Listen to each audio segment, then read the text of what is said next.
नमस्ते, बुकरेव में आपका स्वागत है। आज हम mindset the new psychology of success पुस्तक का अनावरण करेंगे। क्या चीज लोगों को एक दूसरे से अलग बनाती है? प्राचीन काल से ही इस मुद्दे पर दो तर्क रहे हैं। कुछ विद्वानों का मानना है कि हम अपने जीन से बंधे हैं। दूसरे शब्दों में, आप जो हैं वही बनने के लिए आपका जन्म हुआ है। जबकि अन्य विद्वानों का मानना है कि हम अनुभव, शिक्षा और प्रसवोत्तर अन्य वातावरणों से आकार लेते हैं। जैसे जैसे समय बीतता गया, आधुनिक विद्वान इस आम सहमति पर पहुंचे कि कोई संघर्ष नहीं है और हमारे जीन हमारे पर्यावरण के साथ मिलकर काम करते हैं। हालांकि विद्वानों के बीच बहस वास्तव में बड़े स्तर पर आम लोगों को प्रभावित नहीं करती है। इसीलिए अधिक महत्वपूर्ण बात यह है कि आप अपने विचारों को कैसे साकार करते हैं। ऐसा इसलिए है क्योंकि आपकी धारणा आपका विश्वास बन जाती है, जो आपकी मानसिक स्थिति और आपके जीवन दोनों को प्रभावित करेगी। यह भी निर्धारित करता है कि आप कौन बनेंगे और आपको विश्वास दिलाता है कि यह वास्तव में सिर्फ आपका व्यक्तित्व है। इस किताब की लेखिका डॉक्टर कैरोल ड्वेक का मानना है कि ऐसी मान्यताएं हमारी मानसिकता से आती हैं। डॉक्टर कैरोल ड्वेक व्यक्तित्व, सामाजिक मनोविज्ञान और विकासात्मक मनोविज्ञान में एक प्रतिष्ठित विद्वान हैं और वर्तमान में स्टैनफोर्ड विश्वविद्यालय में मनोविज्ञान के प्रोफेसर के रूप में कार्यरत हैं और American academy of arts and sciences के सदस्य हैं। उन्होंने कई दशकों तक सफलता का अध्ययन किया है, जिसने उन्हें मानसिकता की शक्ति की खोज करने, सफलता के मनोविज्ञान को फिर से परिभाषित करने की अनुमति दी है और इस प्रकार शिक्षा जगत में उनका काफी प्रभाव रहा है। उन्होंने अंततः 2017 में दुनिया का सबसे बड़ा व्यक्तिगत शिक्षा पुरस्कार यदान पुरस्कार जीता। Mindset the new psychology of success पुस्तक डॉक्टर कैरोल ड्वेक की एक उत्कृष्ट कृति है। यह दशकों के विभिन्न शोधों के परिणामों का सारांश प्रस्तुत करता है और सफलता के पारंपरिक विचार को नष्ट कर देता है, जो दावा करता है कि सफलता प्रतिभा और क्षमता के बजाय मानसिकता से निर्धारित होती है। यह पुस्तक अपने प्रकाशन के बाद से 10 वर्षों तक अमेजन की सबसे अधिक बिकने वाली मनोविज्ञान पुस्तकों की सूची में रही है। टाइम, गुड मॉर्निंग अमेरिका और दी वॉल स्ट्रीट जर्नल द्वारा इसकी अत्यधिक प्रशंसा की गई और बिल गेट्स द्वारा भी इसकी अनुशंसा की गई।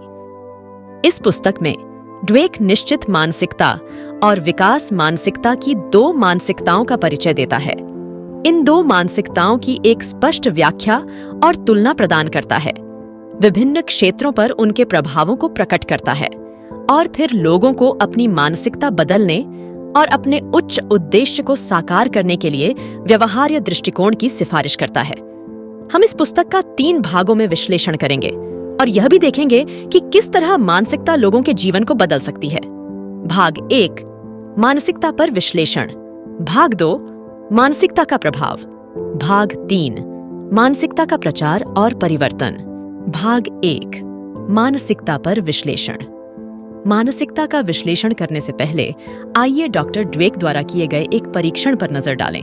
उसने एक बार निम्नलिखित परिदृश्य स्थापित किया।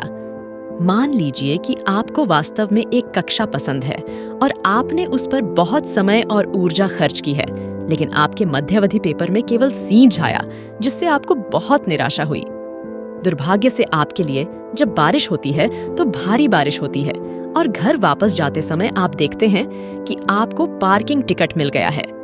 आप बहुत परेशान हैं, इसलिए आप उस दिन के अपने अनुभवों को साझा करने के लिए अपने सबसे अच्छे दोस्त को बुलाते हैं, लेकिन आपका दोस्त आपको टाल देता है।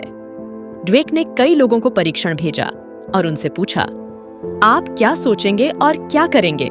एकत्रित उत्तरों को मोटे तौर पर 2 श्रेणियों में विभाजित किया जा सकता है। लोगों की पहली श्रेणी का मानना था कि वे बेकार हैं, अच्छे अंक प्राप्त नहीं कर सकते या अच्छी तरह से कार पार्क नहीं कर सकते, कोई उनसे प्यार नहीं करता, जीवन अनुचित है और वे पृथ्वी पर सबसे बदकिस्मत व्यक्ति हैं। संक्षेप में, उन लोगों का मानना था कि उनका जीवन असफल था। तो ये लोग कैसे गुजारा करते हैं? उनमें से अधिकांश खूब खाना खाएंगे, नशे में रहेंगे, कुछ नहीं करेंगे या बिस्तर पर ही पड़े रहेंगे। उस बिंदु से वे चीजों को अच्छी तरह से करने का प्रयास करने के बजाय चीजों को लापरवाही से करने का निर्णय लेंगे, क्योंकि उनका मानना है कि वे वैसे भी सफल नहीं होंगे। जबकि दूसरी श्रेणी के लोगों ने कहा कि उन्हें और अधिक अध्ययन करने की आवश्यकता होगी, क्योंकि उनके पास अपने ग्रेड में सुधार करने के लिए अभी भी शेष सेमेस्टर है।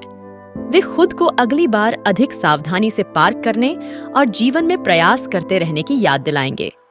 ये लोग परीक्षा में अपनी गलतियों का विश्लेषण करना, अपने शिक्षकों से बात करना, भविष्य की अध्ययन योजना विकसित करना, अपनी अध्ययन पद्धति बदलना, अपने पार्किंग टिकट का भुगतान करना और अपने दोस्त को दूसरी बार कॉल करना चुनते हैं। दो भिन्न प्रकार के विचार और व्यवहार क्यों थे? ड्वेक पुस्तक में स्पष्ट उत्तर देता है कि लोगों की दो अलग अलग मानसिकताएं होती हैं, निश्चित मानसिकता और विकास मानसिकता। पहली श्रेणी के लोगों की मानसिकता निश्चित होती है। उनका मानना है कि हमारे गुण पत्थर में खुदे हुए हैं। स्मार्ट लोगों को सफल होने के लिए कड़ी मेहनत करने की जरूरत नहीं है और सामान्य लोगों के लिए कड़ी मेहनत करना बेकार है। लोगों की दूसरी श्रेणी में विकास की मानसिकता होती है। उनका मानना है कि लोगों की बुनियादी क्षमताएं जैसे प्रारंभिक प्रतिभा, योग्यता, रुचियां, स्वभाव, आवेदन और अनुभव के माध्यम से बदल सकती हैं। इसीलिए अलग अलग मानसिकता वाले लोगों की सफलता के बारे में अलग अलग धारणाएं होती हैं। हालांकि एक प्रख्यात समाजशास्त्री बेंजामिन बार्बर ने एक बार कहा था कि वह दुनिया को कमजोर और मजबूत, या जो सफल होते हैं और जो असफल होते हैं, में विभाजित नहीं करेंगे। वह दुनिया को सीखने वालों और न सीखने वालों में बांट देगा। पृथ्वी पर कोई भी व्यक्ति गैर शिक्षार्थी कैसे बन सकता है? ड्वेक का मानना है कि जब लोग खुद का मूल्यांकन करने में सक्षम होते हैं, तो उनमें से कुछ लोग पर्याप्त स्मार्ट नहीं होने से डरते हैं और चुनौतियों से पार नहीं पाने का विकल्प चुनते हैं, और यह स्थिति आम तौर पर लोगों के बचपन से शुरू होती है। ड्वेक ने 4 वर्षीय बच्चों के एक समूह को एक विकल्प दिया। एक आसान पहेली को फिर से बनाएं या एक कठिन पहेली का प्रयास करें। निश्चित मानसिकता वाले बच्चों ने सुरक्षित विकल्प के साथ बने रहने और एक बार फिर आसान करने का विकल्प चुना। उन बच्चों ने कहा कि होशियार बच्चे गलतियां नहीं करते। विकास की मानसिकता वाले बच्चों ने अधिक कठिन पहेली चुनी।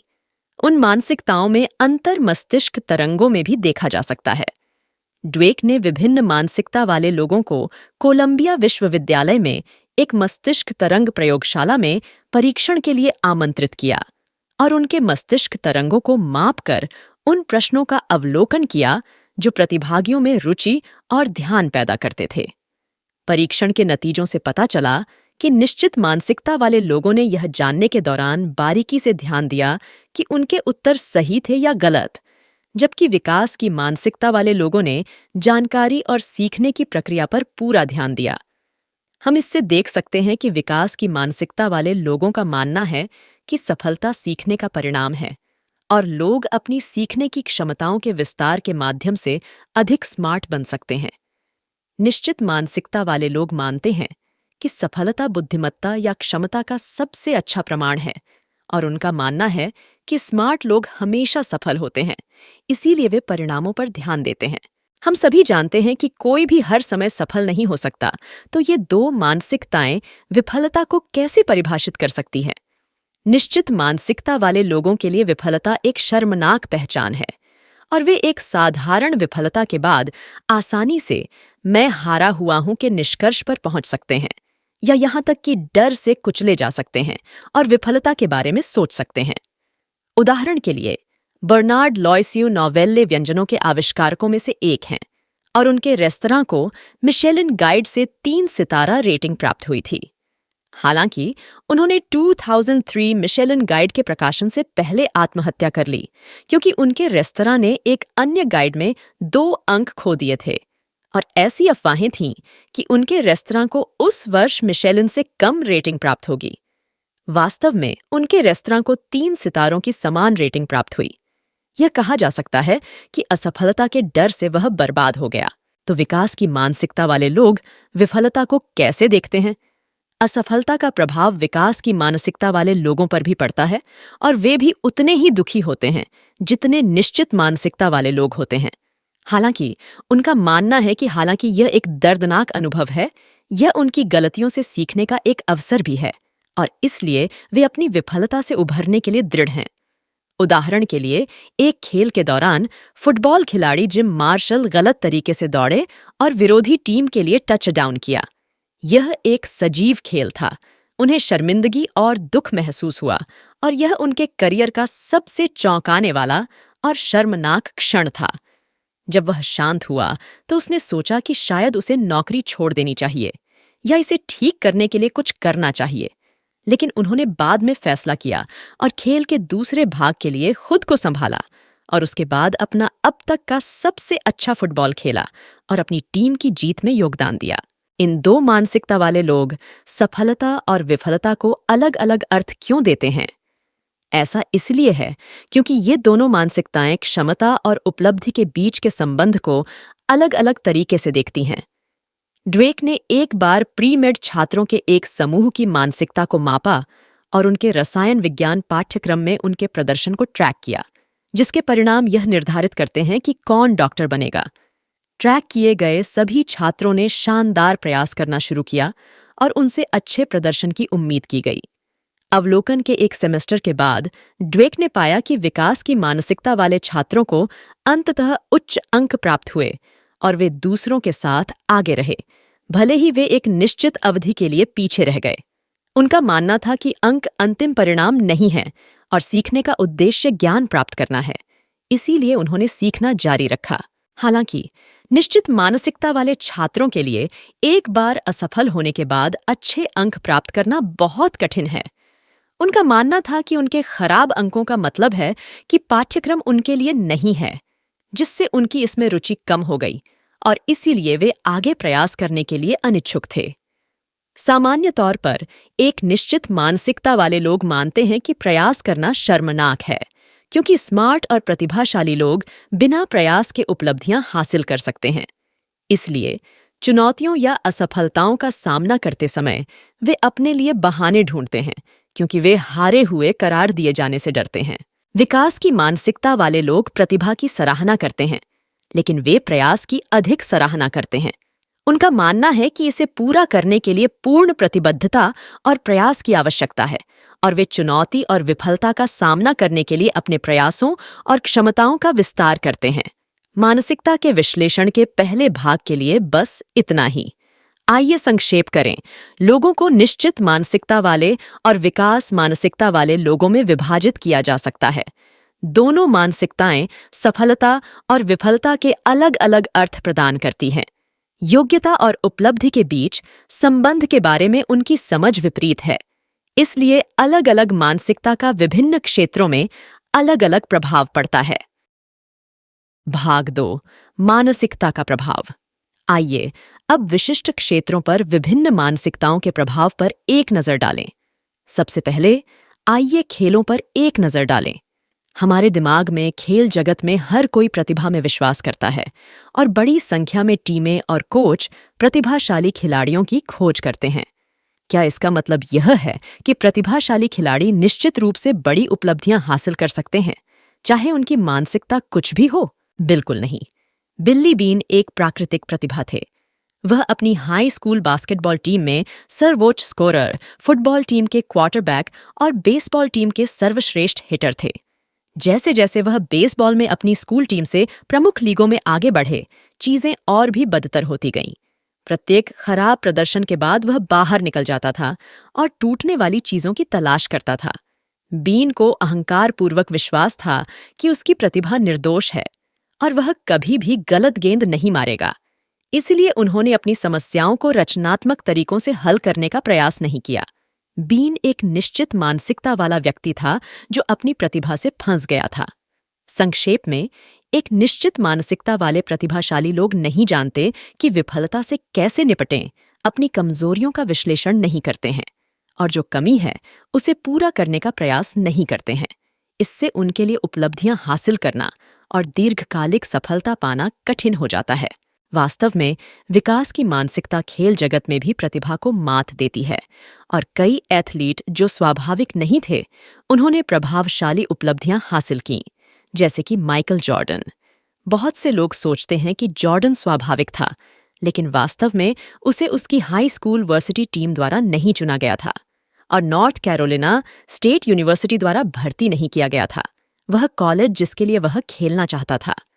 इसके अलावा बाद में उन्हें NBA ड्राफ्ट के दौरान पहली 2 टीमों द्वारा पास कर दिया गया।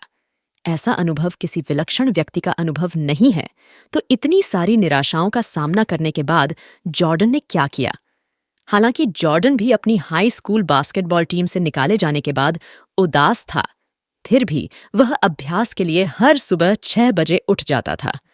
विश्वविद्यालय में उन्हें पता चला कि उनकी कमजोरियां क्या थीं और उन्होंने लगातार अपने रक्षात्मक खेल, बॉल हैंडलिंग और शूटिंग पर काम किया। सीजन का आखिरी गेम हारने के बाद उन्होंने शूटिंग अभ्यास पर अपने प्रयासों को 2 गुना कर दिया और अगले सीजन के लिए सक्रिय रूप से तैयारी की। जॉर्डन स्वाभाविक नहीं था, लेकिन वह सबसे कड़ी मेहनत करने वाले एथलीटों में से था।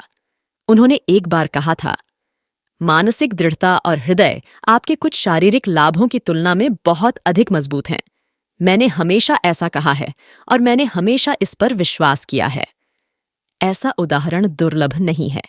विल्मा रुडोल्फ पोलियो से पीड़ित एक लड़की थी और लगभग लकवाग्रस्त हो गई थी, लेकिन अंततः उसने अपने पैर का ब्रेस उतार दिया और 12 साल की उम्र में सामान्य रूप से चलना शुरू कर दिया।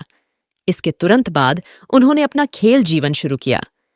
1960 के ओलंपिक में ट्रैक और फील्ड में 3 स्वर्ण पदक जीतने के बाद उन्हें पृथ्वी पर सबसे तेज महिला के रूप में सम्मानित किया गया था।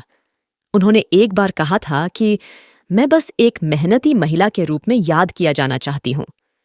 बिना प्रतिभा वाले लोग अंततः इतनी प्रभावशाली उपलब्धियां कैसे हासिल कर सकते हैं? ऐसा इसलिए है क्योंकि उनमें विकास की मानसिकता है। उनका मानना है कि सफलता प्रयास से आती है और खुद को बेहतर बनाने के लिए निरंतर प्रयास करने के लिए उनमें दृढ़ संकल्प और इच्छा है। आइए अब व्यवसायों पर मानसिकता के प्रभावों पर एक नजर डालें। क्या आपको बिल्ड टू लास्ट के लेखक जिम कॉलिंस याद हैं? हमने इस कार्य को एक अन्य बुकी में शामिल किया है। उन्होंने कम से कम 15 वर्षों तक असाधारण रूप से अच्छा संचालन करने वाली 11 कंपनियों का अध्ययन किया। उन्होंने उनकी तुलना अन्य उत्कृष्ट लेकिन लंबे समय तक चलने वाले व्यवसायों से नहीं की।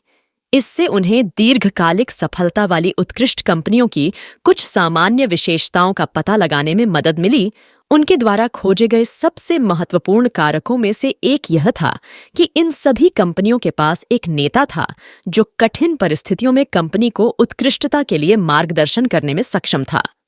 उनके शोध के निष्कर्षों के अनुसार ऐसे नेता बिना किसी अपवाद के विनम्र लोग थे जो सवाल पूछने और कमजोरी और विफलता का सामना करने के लिए पर्याप्त बहादुर थे, बजाय उन लोगों के जिन्हें सबसे चतुर माना जाता था, जो आत्मविश्वासी अहंकार रखते थे। निश्चित मानसिकता वाले नेता अक्सर बाद वाले होते थे। उनके पास मजबूत क्षमताएं होती थीं, लेकिन वे केवल अपनी असाधारण प्रतिभा दिखाना चाहते थे। दूसरों पर श्रेष्ठता की गहरी भावना के साथ वे अपनी कमजोरियों को स्वीकार करने और सुधारने के बजाय केवल इस बात की परवाह करते थे कि क्या वे पूरी कंपनी में सबसे अच्छे, महानतम और सबसे महत्वपूर्ण व्यक्ति हैं। कभी-कभी वे अपनी विफलताओं को छुपाने के लिए झूठ भी बोलते हैं, जो अंततः कंपनी के लिए बर्बादी का कारण बन सकता है। दुनिया की सबसे बड़ी बिजली, प्राकृतिक गैस और संचार कंपनी एनरॉन के पूर्व CEO जेफरी स्किलिंग ऐसे ही एक नेता थे। दूसरे लोगों के सामने स्किलिंग एक बेहद स्मार्ट और अति आत्मविश्वासी व्यक्ति के रूप में सामने आए। उनकी नज़र में जो कोई भी काम पर उनसे असहमत था, वह इतना बुद्धिमान नहीं था कि उसे समझ सके। इससे भी बुरी बात यह थी कि जैसे ही उसे कोई विचार आता था जिससे अधिक लाभ हो सकता था, वह दूसरों को अपनी प्रतिभा दिखाने और कंपनी में अपनी स्थिति मजबूत करने में मदद करने के लिए लाभ आने से पहले ही घोषित कर देता था। परिणाम स्वरूप एनरॉन ने वास्तविक राजस्व में एक पैसा भी उत्पन्न करने से पहले वित्तीय विवरणों पर लाखों डॉलर का लाभ दर्ज किया। ऐसी कॉरपोरेट संस्कृति के प्रभाव में कंपनियों के अधिकारियों में आत्मविश्वास की कमी थी और उनका ध्यान आंतरिक झगड़ों पर केंद्रित था। एनरॉन के एक कार्यकारी ने एक बार कहा था कि किसी को अपने ऊपर रखना रचनात्मकता और महानता का प्रतीक था। इससे उत्पन्न होकर एनरॉन ने 2001 में दिवालियापन की घोषणा की और जेफरी स्किलिंग को जेल जाना पड़ा। इसके विपरीत विकास की मानसिकता वाले नेता लोगों को स्वीकार्यता का एहसास दिलाते हैं। वे कभी भी विशेषाधिकार के बारे में बात नहीं करते हैं, अधीनस्थों से सीखने में शर्म महसूस नहीं करते हैं, निरंतर सीखने के माध्यम से आत्म विकास की सुविधा प्रदान करते हैं, कर्मचारियों के विकास और वृद्धि पर ध्यान देते हैं और कंपनी के प्रयासों का मार्गदर्शन करने पर ध्यान केंद्रित करते हैं। वे न्यायाधीशों की तरह कार्य करने के बजाय व्यवसाय और कर्मचारियों का मार्गदर्शन करते हैं। क्या आपको विनिंग की किताब याद है, जिसे हमने पहले कवर किया है? जैक वेल्च विकास की मानसिकता वाले ऐसे नेता थे। वह 1981 में बोर्ड के अध्यक्ष और जनरल इलेक्ट्रिक के सीईओ बने। वेल्च के नेतृत्व में 20 वर्षों के भीतर जीई का बाजार मूल्य 30 गुना से अधिक बढ़कर $490 बिलियन हो गया। वेल्च ऐसे नेता नहीं थे जो आलीशान दफ्तर में बैठकर कारोबार चलाते हों।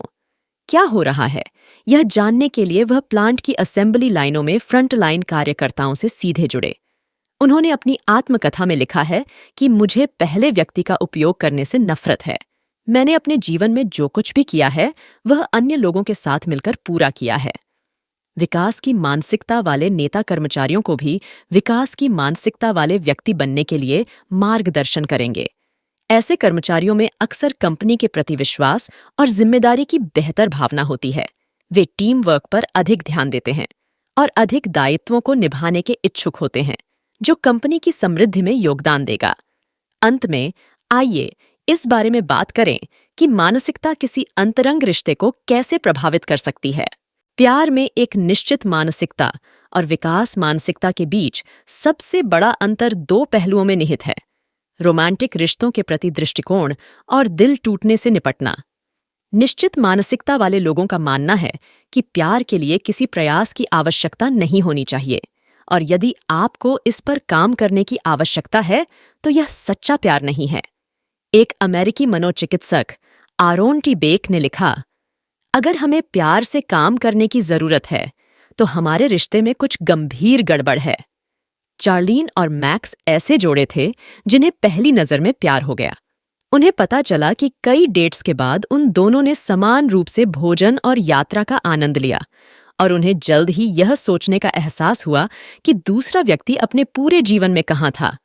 हालांकि लंबे समय तक साथ रहने के बाद चार्लीन को पता चला कि मैक्स को बुरे मूड में अकेले रहना पसंद था, जो उसे नापसंद था, जबकि मैक्स को लगा कि चार्लीन उसे समझ नहीं पाई। इन चीजों से उन्हें ऐसा महसूस हुआ मानो उनका व्यक्तित्व असंगत है। दोस्तों ने उनसे एक दूसरे से बात करने और अपनी समस्याओं पर काम करने का आग्रह किया, लेकिन उन दोनों को लगा कि प्यार नियति की भावना है और अगर उन्हें इस पर काम करने की जरूरत है तो यह प्यार नहीं है। तो वे टूट गए। इससे हम देख सकते हैं कि निश्चित मानसिकता वाले लोग केवल ऐसे साझेदारों का पीछा करते हैं जो उनके दिमाग को पढ़ सकें और हर बात पर उनसे सहमत हो सकें। उनका मानना है कि साझेदारों को हर बात पर एक जैसी राय रखनी चाहिए, झगड़ों का कारण अपने साझेदारों के अपरिवर्तनीय व्यक्तित्व को बताना चाहिए और कभी भी संचार के माध्यम से समस्याओं को हल करने का प्रयास नहीं करना चाहिए। जबकि विकास की मानसिकता वाले लोगों का मानना है कि सच्चे प्यार को आपसी विकास से लाभ होता है। वे लोगों के बीच मतभेदों से अवगत हैं और प्यार में मतभेदों के कारण होने वाले संघर्षों को कम करने का प्रयास करने को तैयार हैं। जब संघर्ष उत्पन्न होता है तो वे अपने सहयोगियों के साथ सक्रिय रूप से संवाद करने, अपनी समस्याओं को स्वीकार करने और समाधान खोजने का प्रयास करने के इच्छुक होते हैं। इसके अलावा एक निश्चित मानसिकता वाले लोग अक्सर खोए हुए प्यार के दर्द से खुद को बाहर नहीं निकाल पाते हैं। प्यार में उनकी असफलताएं उन्हें प्यार में हारा हुआ होने के लेबल के साथ न्याय और जुड़ाव महसूस कराती हैं। वे शर्मिंदगी महसूस करेंगे, अपने पार्टनर से बदला लेना चाहेंगे और चाहेंगे कि उनके पार्टनर को कष्ट हो। उन्हें यह भी महसूस हो सकता है कि वे एक भयानक व्यक्ति थे जो बिल्कुल भी प्यार के लायक नहीं थे, और इस तरह वे फिर कभी प्यार पर भरोसा नहीं करते। यह मानसिकता के प्रभाव पर दूसरा भाग है। हमने खेल, व्यवसाय और रिश्तों में विभिन्न मानसिकताओं से आने वाले विभिन्न प्रदर्शनों को देखा। संक्षेप में, विकास की मानसिकता वाले एथलीट अक्सर अपने प्रयासों के माध्यम से प्रभावशाली उपलब्धियां हासिल करते हैं। विकास की मानसिकता वाले नेता अपने व्यवसाय को उत्कृष्टता और दीर्घकालिक सफलता की ओर ले जाने में बेहतर होते हैं। विकास की मानसिकता वाले लोग प्यार पर काम करते हैं और उनके लिए दिल टूटने के बाद ठीक होना आसान होता है। मानसिकता का लोगों पर बहुत बड़ा प्रभाव पड़ता है, लेकिन वे आती कहाँ से हैं? आइए अब देखें कि मानसिकता कैसे व्यक्त की जाती है। हमने भाग 1 में 4 साल के बच्चे की जिगसॉ पहेलियां चुनने के मामले पर चर्चा की, जिसने संकेत दिया कि लोगों की बचपन से अलग मानसिकता होती है। ऐसा इसलिए है क्योंकि माता-पिता और शिक्षकों के शब्द और कार्य सभी बच्चों को अलग-अलग मानसिकता बताते हैं। भाग 3, मानसिकता का प्रचार और परिवर्तन। एक निश्चित मानसिकता वाले माता-पिता और शिक्षक पालन पोषण और शिक्षण के दौरान एक निश्चित मानसिकता व्यक्त करते हैं। आमतौर पर वे आप बहुत स्मार्ट हैं, आप बहुत प्रतिभाशाली हैं और आप वास्तव में बहुत तेजी से सीखते हैं जैसी आलोचनात्मक टिप्पणियां करते हैं। यह कभी न सोचें कि वे बहुत छोटे हैं और कुछ नहीं जानते। बच्चे वास्तव में जानकारी संप्रेषित करने में बहुत संवेदनशील होते हैं और इस तरह की प्रशंसा से उन्हें निम्नलिखित जानकारी प्राप्त होगी। अगर मैं चीजों को तेजी से नहीं सीखता तो मैं स्मार्ट नहीं हूं। ड्वेक के सैकड़ों छात्रों पर किए गए 7 अध्ययनों के अनुसार बच्चों की बुद्धिमत्ता और प्रतिभा की प्रशंसा उन्हें संक्षिप्त प्रोत्साहन और खुशी दे सकती है, लेकिन यह वास्तव में लंबे समय में उनकी आत्म प्रेरणा से समझौता करती है। ऐसा इसलिए है क्योंकि ये निर्णय सफलता का अर्थ है चतुराई और विफलता का अर्थ है मूर्खता का संदेश देते हैं, जो वास्तव में एक निश्चित मानसिकता का आदर्श वाक्य है। आप यह प्रश्न पूछ सकते हैं, क्या हमें अपने बच्चों की उपलब्धियों के लिए उनकी प्रशंसा नहीं करनी चाहिए? बिल्कुल नहीं, लेकिन हमें व्यवहार और बुद्धिमत्ता की प्रशंसा करने से बचना चाहिए। इसके बजाय हमें उनकी सीखने की प्रक्रिया, दृढ़ता, काम पूरा करने में प्रभावशीलता की प्रशंसा करनी चाहिए और उनके प्रयास और विकल्पों की प्रशंसा करनी चाहिए। उदाहरण के लिए, हम अपने बच्चों की निम्नलिखित तरीकों से प्रशंसा कर सकते हैं। आपने बहुत अच्छे प्रयास किए और अच्छे अंक प्राप्त करने के लिए पर्याप्त तैयारी की। होमवर्क कठिन था। जिस तरह से आपने इसे पूरा करने के लिए ध्यान केंद्रित किया और प्रश्नों को हल करने के लिए विभिन्न तरीकों की कोशिश की, मैं वास्तव में उसकी प्रशंसा करता हूं। तो जब उनके बच्चे असफल हों, तो माता-पिता और शिक्षकों को क्या करना चाहिए? निश्चित मानसिकता वाले माता-पिता और शिक्षकों के पास विफलता से निपटने के आमतौर पर 2 तरीके होते हैं। एक ओर, वे बच्चों की अक्षमता पर निर्णय ले सकते हैं और उनसे अपनी अपेक्षाओं को त्याग सकते हैं। दूसरी ओर, वे बच्चों को दोष दे सकते हैं या अलग-थलग कर सकते हैं और मानते हैं कि जानबूझकर उन्हें उकसाने से एक गहरा सबक मिलेगा और वे अधिक प्रयास करने के लिए प्रेरित होंगे। वास्तव में दोनों विधियां एक ही विचार व्यक्त करती हैं कि मानकों को पूरा न करने के लिए आपको दंडित किया जाएगा और आपके लिए हमारा प्यार आपकी सफलता पर निर्भर है। इनमें से कोई भी बच्चों को विफलता का सामना करने और समस्याओं को हल करने का तरीका नहीं सिखाता है। बेशक, हम यह कहकर बच्चों से झूठ नहीं बोल सकते कि वे सर्वश्रेष्ठ हैं या उनके आत्मविश्वास की रक्षा के लिए सिस्टम की अनुचितता को दोष नहीं दे सकते। इस तरह वे अपनी असफलता से आगे नहीं बढ़ पाते हैं। हमें वास्तव में बच्चों को ईमानदार प्रतिक्रिया और रचनात्मक सलाह देने की जरूरत है। यदि हमारे बच्चों ने अपना सर्वश्रेष्ठ प्रदर्शन किया है, तो हमें पहले उनके प्रयासों को पहचानना होगा और फिर उनकी विफलता के कारणों को ढूंढना होगा, जैसे कि गलत या अप्रभावी तरीकों का उपयोग। हमें बच्चों को उन तरीकों को खोजने का प्रयास करते रहने के लिए प्रोत्साहित करने की भी आवश्यकता है जो उनके लिए उपयुक्त हों। यदि बच्चों ने अपना सर्वश्रेष्ठ प्रदर्शन नहीं किया है, तो हमें इसे ईमानदारी से बताना चाहिए, विश्लेषण करना चाहिए कि वे असफल क्यों हुए और उन्हें उपलब्धियां हासिल करने के लिए और अधिक प्रयास करने का निर्देश देना चाहिए। यह दृष्टिकोण बताता है कि केवल प्रतिबद्धता और प्रयास ही उपलब्धि ला सकते हैं, जो इस प्रकार बच्चों को विकास की मानसिकता अपनाने में मार्गदर्शन करने में मदद करता है। कोई पूछ सकता है कि क्या उनकी पहले से ही एक निश्चित मानसिकता है, तो क्या इसका मतलब यह है कि वे बदल नहीं सकते? बिल्कुल नहीं। हमने सीखा है कि निश्चित मानसिकता वाले लोग मानते हैं कि यह अपरिवर्तनीय है, जबकि विकास मानसिकता वाले लोग परिवर्तन में विश्वास करते हैं। इसलिए हमें अपनी मानसिकता बदलने के लिए सबसे पहले परिवर्तन में अपना विश्वास बनाना होगा। 1960 के दशक में रोगियों के साथ अपने संपर्क के माध्यम से मनोवैज्ञानिक आरोन बेक को यह विश्वास हो गया कि लोगों का विश्वास उनकी समस्याओं का कारण बनता है। हालांकि लोगों को अपने गुजरते विचारों के बारे में पता नहीं था, फिर भी ये विचार उनके मूड और व्यवहार को प्रभावित करते थे। इसलिए बेक ने मरीजों को ध्यान देने और उनकी मान्यताओं को सुनने के लिए कहकर उनका इलाज किया और फिर उन्हें सिखाया कि कैसे अपनी मान्यताओं से निपटें और बदलें। इसे संज्ञानात्मक चिकित्सा के रूप में जाना जाता है। संज्ञानात्मक थेरेपी लोगों को समस्याओं के बारे में अधिक तर्कसंगत रूप से सोचने में सक्षम बना सकती है। उदाहरण के लिए, एक निश्चित मानसिकता वाले लोग जिनके परीक्षा परिणाम खराब होते हैं, वे अनजाने में खुद पर "मैं बहुत मूर्ख हूं" का लेबल जोड़ लेते हैं। बारीकी से जांच के माध्यम से संज्ञानात्मक थेरेपी लोगों को यह पता लगाने में मार्गदर्शन करने में मदद कर सकती है कि क्या "मैं बेवकूफ हूं" का निर्णय तर्कसंगत है। इस तरह लोग अपनी पिछली सफलताओं को अच्छी तरह से याद रख सकते हैं और इस प्रकार आसानी से खुद पर नकारात्मक निर्णय का लेबल नहीं लगा सकते हैं। ड्वेक का मानना है कि विश्वास खुशी की कुंजी है। हालांकि संज्ञानात्मक थेरेपी एक निश्चित मानसिकता को रातों रात नहीं बदलेगी। यह लोगों को निर्णय लेने की आदत से छुटकारा पाने और परिवर्तन करने में हमारी मान्यताओं को मजबूत करने में मदद करेगी।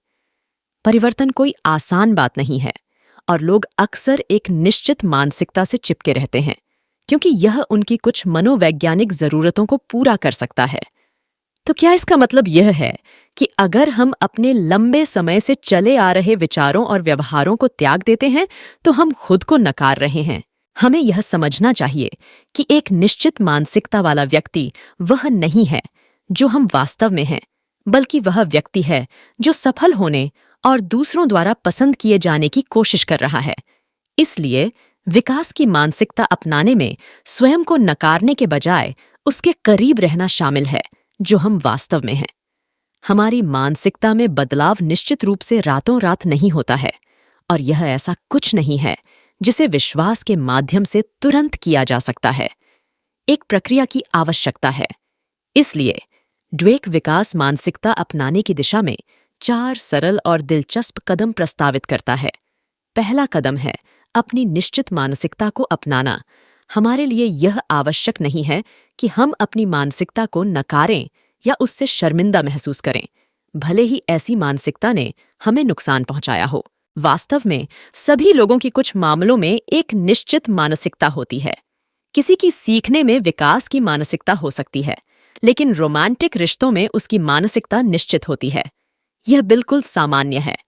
दूसरा कदम है अपनी निश्चित मानसिकता के ट्रिगर्स के प्रति जागरूक होना। क्या ऐसा तब होगा जब आपको काम पर बहुत अधिक तनाव होगा या आप किसी परीक्षा में असफल हो जाएंगे? ऐसा होने पर आपके मन में क्या आता है? क्या आप उपरोक्त स्थितियों का श्रेय अपनी विफलता या दूसरों की योग्यता की कमी को देंगे? आपको सबसे पहले अपनी निश्चित मानसिकता का निरीक्षण करने और उसके बारे में जानने के लिए समय निकालना चाहिए। तीसरा चरण है अपने स्थिर मन वाले व्यक्तित्व को एक नाम देना।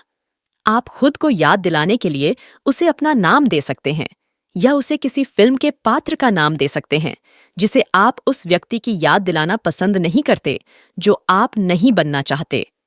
हम निश्चित मानसिकता का खंडन तब कर सकते हैं जब वह उछलकर नहीं कहती है। निश्चित मानसिकता का नाम देकर हम उसे अपने मन में कल्पना कर सकते हैं। चौथा कदम है खुद को शिक्षित करना और एक निश्चित मानसिकता से आगे बढ़ना। एक निश्चित मानसिकता हमें सबसे पहले अपने आराम क्षेत्र से बाहर निकलने से रोकती है। इसलिए आंख बंद करके खुद की निंदा करना अच्छा तरीका नहीं है। हमें विकास मानसिकता के परिप्रेक्ष्य से सोचने की जरूरत है और अपनी निश्चित मानसिकता वाले अहंकार को बताना होगा कि हम कुछ क्यों कर रहे हैं ताकि हम उनके साथ आगे बढ़ सकें। We have now summarized the book, Mindset, The New Psychology of Success. At last, let's review today's contents. भाग 1, मानसिकता पर विश्लेषण। लोगों को निश्चित मानसिकता वाले और विकास मानसिकता वाले लोगों में विभाजित किया जा सकता है। ये दोनों मानसिकताएं सफलता और विफलता को अलग-अलग अर्थ देती हैं। क्षमता और उपलब्धि के बारे में उनकी समझ बिल्कुल विपरीत है, इसलिए विभिन्न मानसिकताओं का विभिन्न पहलुओं पर अलग-अलग प्रभाव पड़ता है। भाग 2, मानसिकता का प्रभाव। हमने खेल, व्यवसाय और रिश्तों पर विभिन्न मानसिकताओं के विभिन्न प्रभावों को देखा है। संक्षेप में, विकास की मानसिकता वाले एथलीट अंततः अपने प्रयासों के माध्यम से प्रभावशाली उपलब्धियां हासिल करते हैं। विकास की मानसिकता वाले नेता अपने व्यवसाय को उत्कृष्टता और दीर्घकालिक सफलता की ओर ले जा सकते हैं।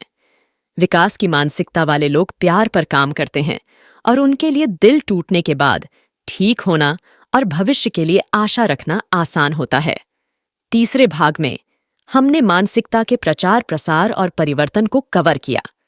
हमने सीखा कि मानसिकता मुख्य रूप से माता-पिता और शिक्षकों के शब्दों और कार्यों के माध्यम से व्यक्त की जाती है। इसके अलावा मानसिकता को स्थिर से विकास में बदला जा सकता है और परिवर्तन करने से पहले परिवर्तन में विश्वास बनाना चाहिए। अंत में, पुस्तक विकास मानसिकता की दिशा में 4 कदम भी प्रस्तुत करती है, जो जमीनी स्तर पर परिवर्तन की हमारी यात्रा का मार्गदर्शन कर सकती है।